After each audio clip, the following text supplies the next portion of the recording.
Dude, we have to talk about the whole OpenClaw thing, OpenAI thing, um, because isn't it really fascinating Anthropic strategy with that about ham-fisted, you cannot use our OAuth crap on our Max plans. And there's two schools of thought here. We'll just outline for the audience. So I'm going to steel man. We'll try and steel man both cases. In fact, Nick, do you want to pick a side and we can try and steel man this? Yeah, absolutely. Okay, you go Okay, first. which side do you want to go with? Do you want to be Team Anthropic or Team Claw? I'll be Team Anthropic All right, 100% okay, until the day I die.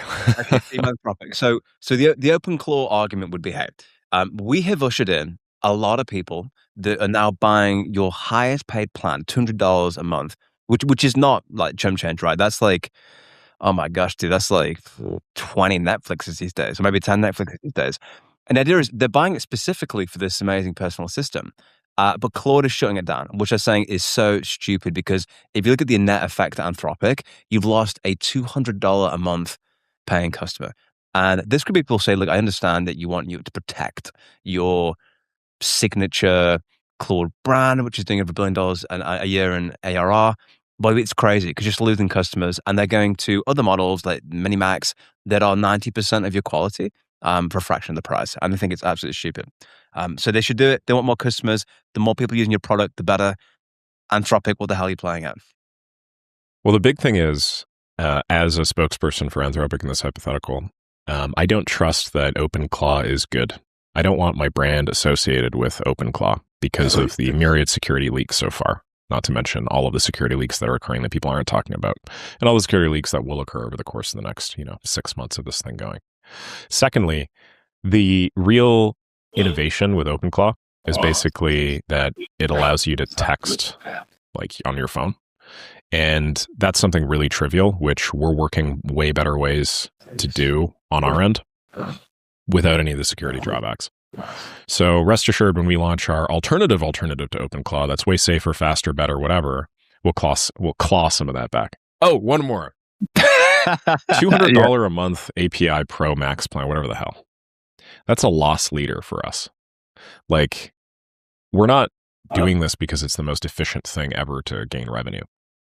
We're doing that because we want to take up as much of the market share and like light cone and like consciousness of people in AI as humanly possible, because that's what we think is ultimately the most important thing at this moment in time.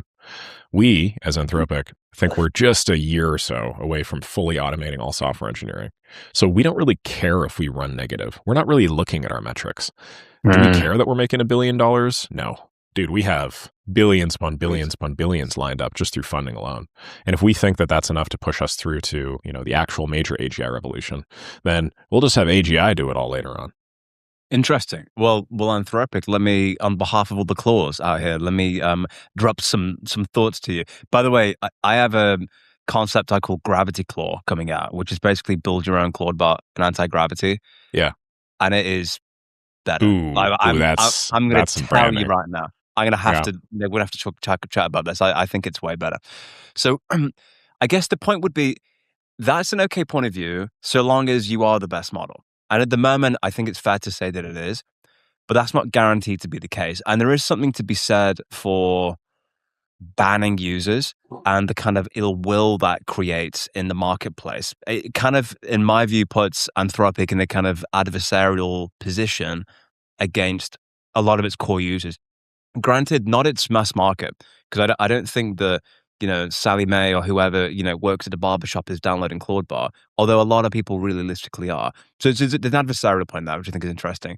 Your point about the $200 max plan not being a profit center, I think is interesting. I think it would be good to get under the skin of that and understand, are they actually making a profit on that? So I think there's probably that fractal 80-20 law. There are some Pro Max users that probably cost them a freaking fortune, actually. Yeah. And what was interesting to me is when these $200 plans came out, do you remember, Nick? People were like, are people even going to pay that? It turns out, yes, they are going to pay that, and they're very comfortable paying that because it's super expensive. I just think it's crazy to me they're losing customers. And here's the thing. It's okay to take a bet on yourself, but just make sure that people don't find comfortable alternatives and never need to come back. Because if they knock on Minimax's door and it's like, hey, let us warmly welcome you in with tea and wonderful desserts and wonders beyond your dreams. Oh, and by the way, it's very cheap. that they don't end up staying there for your long-term strategy. But I just also segue one little point of that as well. It's just like, I think the big plays B2B with this stuff, the API calls, it's like they're not really that fussed about subscriptions for the average user. Like all the money is in the API calls and the B2B deals. Yeah, I would agree. I think about, first of all, call me Dario, but I would agree. I think just based off my own API usage over the last like week and a half, my Claude Plus Pro, whatever the hell, the best of the best is like $200 Whatever a the month, hell right? we've got, yeah. And I've now spent like $800 this month just on API token usage, simply because I'm using the fast plan, like because that bills your credits directly. And I mean, that's 4x right there. And then not only is it 4x, if you think about it per marginal unit of usage, right? If you treat this like a commodity, basically, which it is, and then you just count it all like per unit, I'm probably using like 10x fewer tokens for the $800, which makes it like 40 times the profit for them. So I agree. But money is not really the main focus, to be honest. And it never really has been. As somebody that's been a big fan of Anthropic for quite a while, especially after reading all of Dario's writings, like it's just clear that these guys are very much of the mind that they're going to bootstrap their way to AGI. That's really the only thing that matters. And along the way, obviously, they want, like acceptance and market share. But like the revenue is nothing to them along the way. They don't really care the money at all, which is really surprising. I guess to most people, they're like, oh my God, this is a cash cow. They got all the money.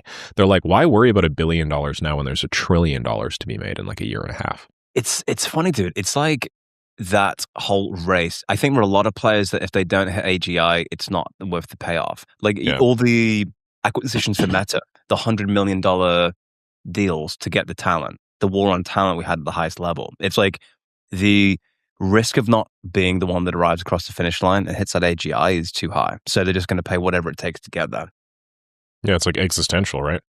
I'd wager that, like, in a way, the entire U.S. economy is just betting on AGI.